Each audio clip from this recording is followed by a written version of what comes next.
It's time to take a look at what's going on here in Southeast Asia. The link for the Expats in Asia News and Chat group, which is on Facebook, the link is there in the top comment and also in the description. So let's take a look at what's going on. So as you can gather here from the closed captioning, this comes from Tales from the Thai side. Again, the link to them is in the channel or in the Facebook group. And it says, many people leaving Pattaya, is it over? I've seen different posts like this over the last year, and I have heard it here and there from a few guys that decided to leave Thailand. And they're just saying that the overall vibe has changed. Part of the problem being that there's been a really high influx of both Russians and guys from India. And it just really has kind of negatively affected the whole dynamic of Thailand. Now, myself, I've never spent time there. It's just not my scene. A lot of guys really love it. But the general sentiment seems to be that there are more negatives encroaching upon being in Thailand, that guys are starting to look at Vietnam. That's become very popular, especially Da Nang, but Ho Chi Minh City as well. Some of the things that have negatively affected Thailand as far as staying long-term, now visit, you can just pop in, pop out. But when you're talking about long-term visit, Thailand has gotten a bit more strict about how long you can stay there. If anybody that's looking to just do the usual, where they do a border run, they jump in, they jump out, and stay there kind of indefinitely, Thailand really wants you to start getting the long-term visa. So they've also been enforcing a rule that's been in place for the longest time, that you had to show some fiduciary responsibility. In other words, you had to have a certain amount of cash on you when you come in at the airport. And they've been turning people away. You can find all kinds of articles on it, people that actually showed up at Thailand at the airport, and because they didn't have, I forget what the amount is, maybe one of you guys can chime in on that. But if you don't have a certain amount of cash, and it's not a huge amount, it's roughly, I think, $600, and they just won't let you in. They don't consider you financially able to take care of yourself, because they've had a lot of crash and burns. The amount of homeless expats that have been sleeping on the beach and such, they've been cracking down on various groups, Chinese and others, who have been coming there. They get a condo and then they just turn it into like a boiler room scam location for online scamming. So they're getting pretty strict. Then you add on top of that just the rising cost everywhere for drinks and food and all that. Again, maybe those of you who've been living there for a long time can chime in the comments. What's been your experience? If you've been there 5 years or more, what kind of changes have you seen? And has it motivated you to just kind of move on and find another place? Now, on a more positive note, it says here 700,000 barrels of crude reach Thailand. So that still has to be processed, but that's kind of an uptick. I think they mentioned a little bit more here. Let's see. A crude oil tanker carrying 700,000 barrels from the Middle East has safely arrived at Bang Chak's refinery port in Sriracha. Offloading has begun to ensure stable fuel supply for Thailand. I've seen some other videos in Thailand where it's just mayhem, what you usually expect to see, long lines at the gas station, people showing up with, gas containers, trying to get whatever gas they can, limits and rationing and higher prices. So hopefully, this will alleviate a little bit.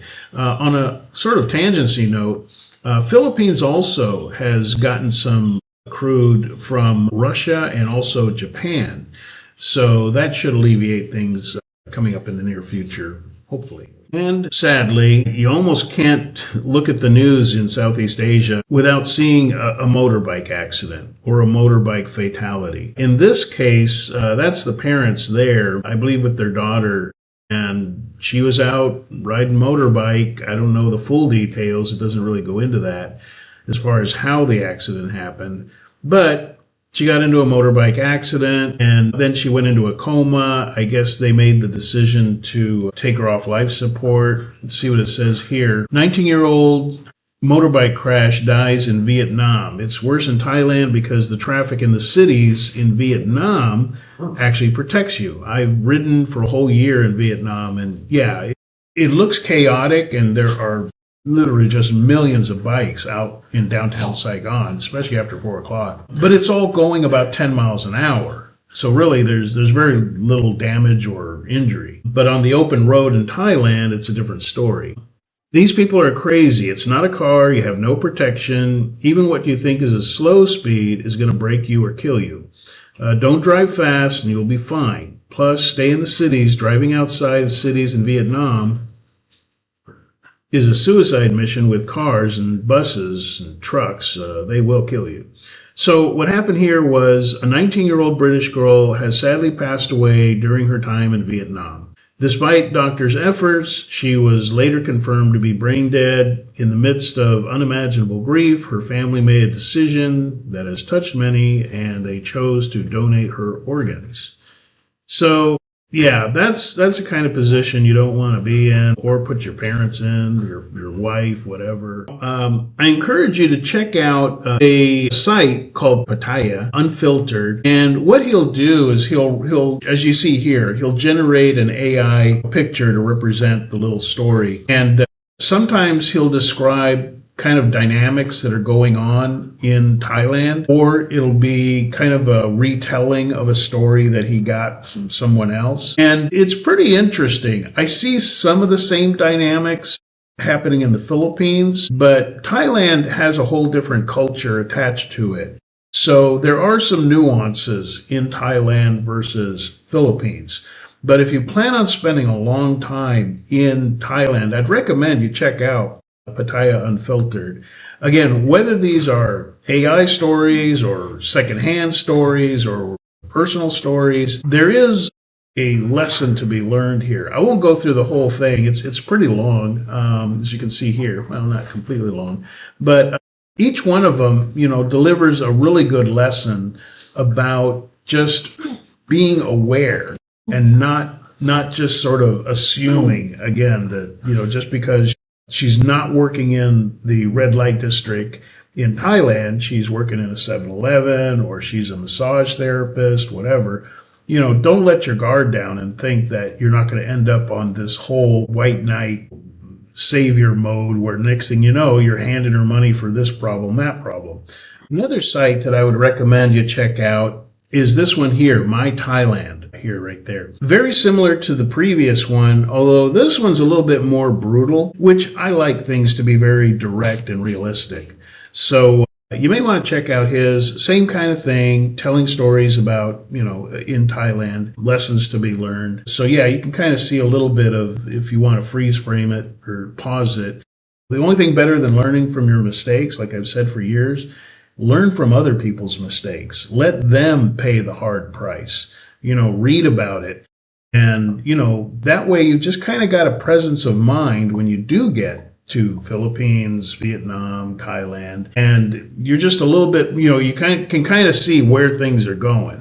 Again, I can't emphasize enough, don't just learn from your own experiences. Learn from the experiences of those who have already gone ahead of you.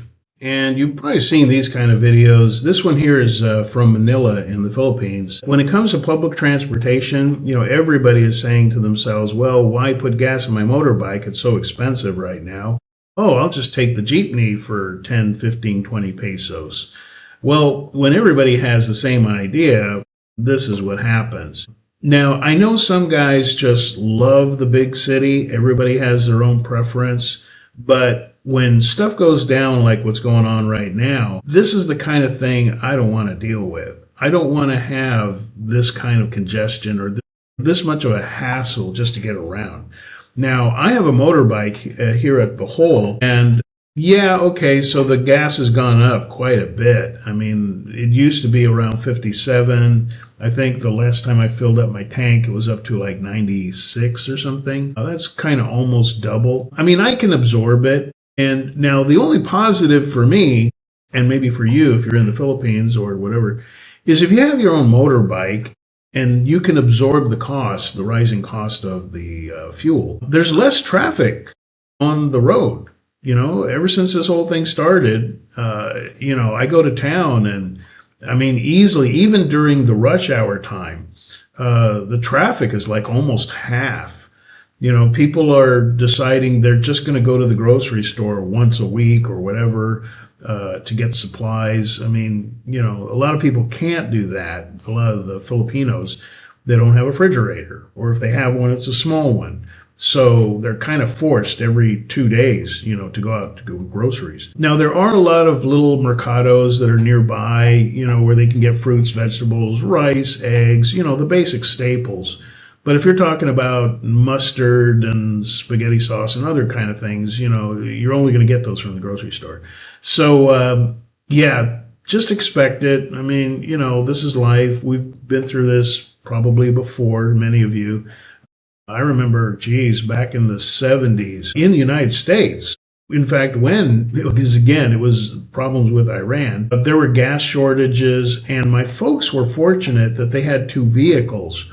The way they rationed it was by the number. I think it was like the last number on your license plate. If it was an odd number, you got gas on the odd number days of the month. And same thing for even number. And they had an odd and an even, so they could get gas on any day. But even then, they were looking at like this kind of stuff in California, long lines.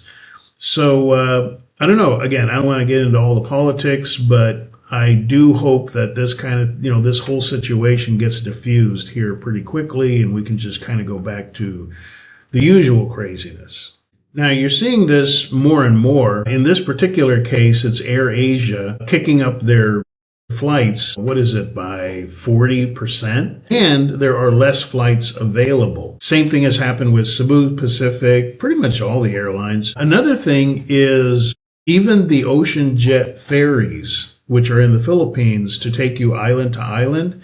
Ocean Jet raised their business class prices, and they've cut off a lot of their routes. At first they eliminated, this is Ocean Jet, at first they eliminated some of the kind of not really the main routes. They were to islands that really don't get a whole lot of traffic, local traffic, but not heavy tourism traffic. But now, even here recently in the last 2 weeks, Ocean Jet has cut back on their amount of trips that they make between Bohol and Cebu. Now, usually they go back and forth, I believe it's something like 6 or 7 times a day before all this started. Now they've cut it down, I think, to twice a day. And if this continues, I would not be surprised if they only ran like 5 days a week or something. If you're going to be planning a vacation, just kind of expect, if you're thinking, I'm going to get to Cebu and then I'll get to Bohol,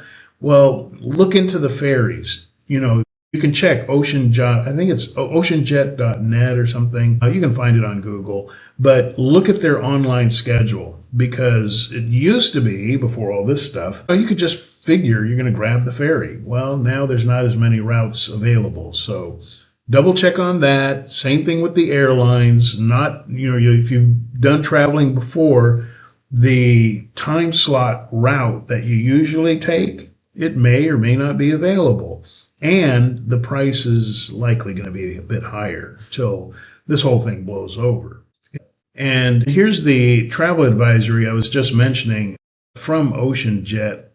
Here's a list here. I mean, there's a lot of them. Look at that. All those. As a result, the following trips will be canceled and affected passengers will be accommodated on the next available trip. That's if you've already bought your ticket. So anyways, just keep an eye on it. Again, expect this sort of thing until things get calmed down. Now here, Manila Airport. Many people have mentioned, I've mentioned, the whole Manila Airport layout is not as efficient as it should be. That's putting it nicely. As you can see here, again, looking at the closed captioning, it's just, it's the usual, and then add on to it another layer of mayhem. Again, there's flights that get canceled, less routes available. You got everybody wanting to travel. So just expect. I mean, I know you could expect that in any airport, but as you can see here, it's just a nut house. And then you got, of course, there's even jeepneys that have stopped running because they just can't afford the gas. So people get off of their flight, and now, unless they have somebody picking them up, it's a long queue for less taxis, less public transportation, period. Now, one person kind of assessed the whole situation well here. Now, I happen to know Ron Richards, and he has been traveling literally for like well over a decade to many, many countries, South America, Southeast Asia, all over the planet. And so he's a very good source on what's going on with airports. And he says a few observations. That's Terminal 1, the oldest and worst terminal in the NAIA complex in Manila. Terminal 3 is much newer and much better and is where all the best airlines fly into.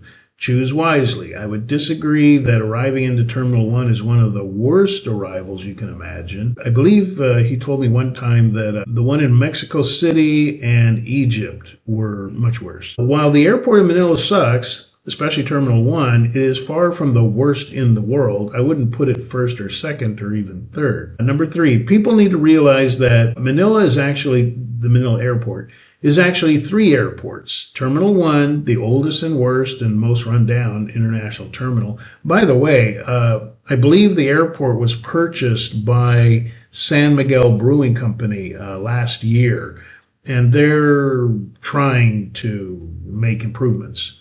Terminal 2, the domestic terminal, and Terminal 3, the newest and best option, Terminal 3, for international flights. Terminal 4 was torn down last year and is being rebuilt. Avoid Manila if you can. Flying into Cebu is better. I've been saying that for years. But if you do fly into Manila, do your research on which terminal it is and the time of day. Avoid Terminal 1. So there you got it from an experienced traveler. Here's another update from the Philippines. This is a good positive change. The LTO, which is I believe it's called the Land Transportation Office, is kind of like the DMV. Public service announcement. LTO can no longer confiscate your driver's license over traffic violations. This has been a real problem, especially if you're an expat, either living here or visiting here. You get pulled over for whatever actual or suspected, traffic violation. And too often, the next thing you know, your driver's license is being confiscated. I remember this happened to an expat I knew years ago, and they took his California driver's license. And he was just like, whatever, and he made a lot of trips back and forth to the States, so he just got another one. But it can become a problem you don't want to have. There's more I could say about it, but I'll just leave it at that. Yeah, so drivers take note. The LTO can no longer confiscate licenses on the spot for traffic violations. It's actually the PNP who does the law enforcement. LTO is more like the DMV. So anyways, you can read more at the article. Again, the link is here in the Facebook page. Now, as you'll see here in a second, and you may have to rewind this to see it again, but they're speeding through the intersection, go into the oncoming, and bam. Now, you might not have caught it, but he went right into a motorcycle that was on the side of that red car. So, I don't know. I'm just trying to piece it together. It looks like the black car maybe stalled, and the white car got impatient, but why go into oncoming traffic? Bam, look at that. That's a mess. So when you're riding in a foreign land, again, just be aware of your surroundings. They call it being situationally aware. Anything that could move, anything that could enter the roadway, anything that you would not expect, like an idiot like this, you've just got to really watch everything if you want to survive. Now, this is over in Thailand, and just expect this is going to continue pretty much in every country. And again, the link for this is at the site. It's basically now, in the past, if you were on overstay, as long as you stayed under the radar, I mean, there's guys that went 6 years before they got caught for some unrelated thing for being on overstay and not paying for their visa. Well, Thailand, like I said, they're tightening up on all this stuff. And they're using cameras that they park. At first, they were parking a van with cameras looking, and the cameras are looking at every face that's coming by. And with AI, they're doing facial recognition and they're able to see and identify the people coming by. And of course, they have all expats' photos, which were scanned on their passport when they arrived, and they can cross over that with the immigration department to see, is this guy passing by the van on overstay? Well, it used to be, and they probably still do, have these vans right there along all the main roads and stuff. But now it's just cameras are getting installed all over the city. So the days of just sort of skating by and, going under the radar, that's going to be a lot harder now. And I would not be surprised to see this getting implemented more in Vietnam and well, I don't know about Cambodia. They'll probably be last in line. But Japan, Singapore. So just be aware. It's not the Wild West it used to be. If you're the kind of guy that has just gotten away with it in the past, those days are pretty much ending.